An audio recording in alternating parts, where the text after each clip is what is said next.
Hello and good afternoon, all. I got some good news coming from the Supreme Court, and I hope they take this up and do a major smackdown on all the fascist governors in this country who do not believe in the First, Fifth, or 14th.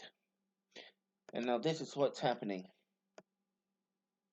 Alito orders Pennsylvania to respond in case asking the Supreme Court to halt enforcement of stay-at-home order. And when they strike down that, all of them be struck down.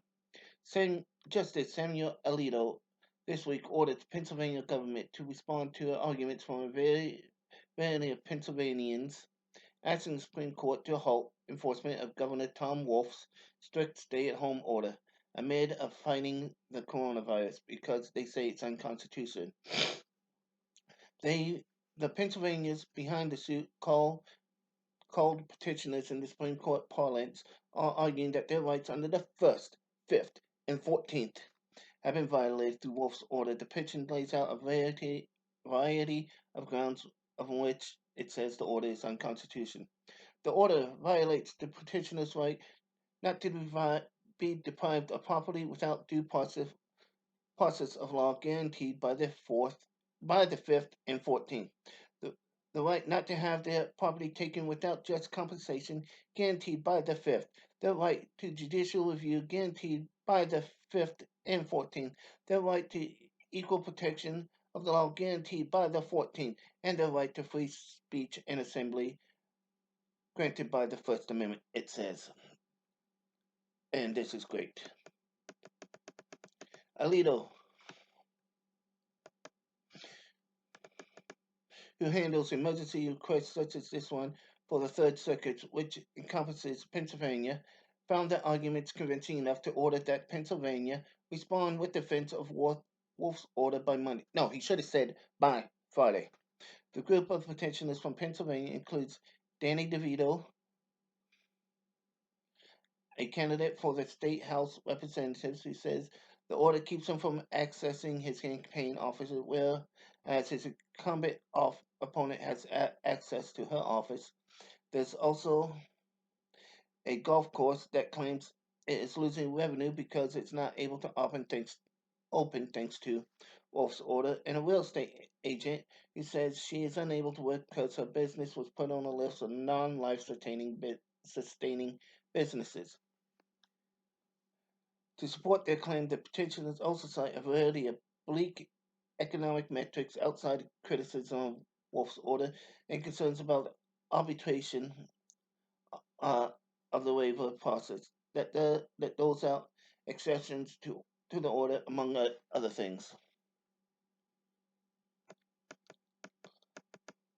Part of the legal challenge is the arbitrariness and capriciousness of the list, of which includes which industries is on which classify.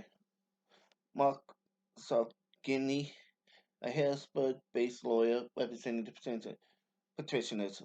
The whole thing is fundamentally based on terms that have no clear, knowing, understandable definition.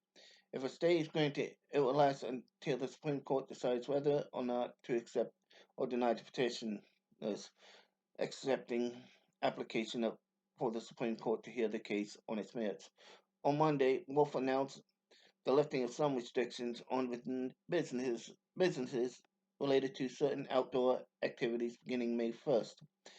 He he is planned to reopen the economy on the regional sector-based approach, according to the plan.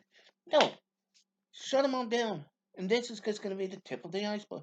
So many people is going to be sued, and it's going to be great. Damn, this is great news. This should have came a long time ago, but we know how the courts go. They move like molasses during a snowstorm in the middle of a blizzard, middle of the Arctic Circle. I guess I hope they don't do it, and then they just strike it down, and then all the governors are gonna see, lift it. We don't want to be sued. Let me know what you guys think. Should the Supreme? How do you how do you want the Supreme Court to weigh in? And comment that down below.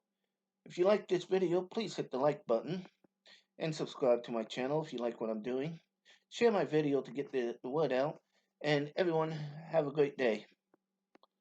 And be good, have fun, be safe. Bye bye.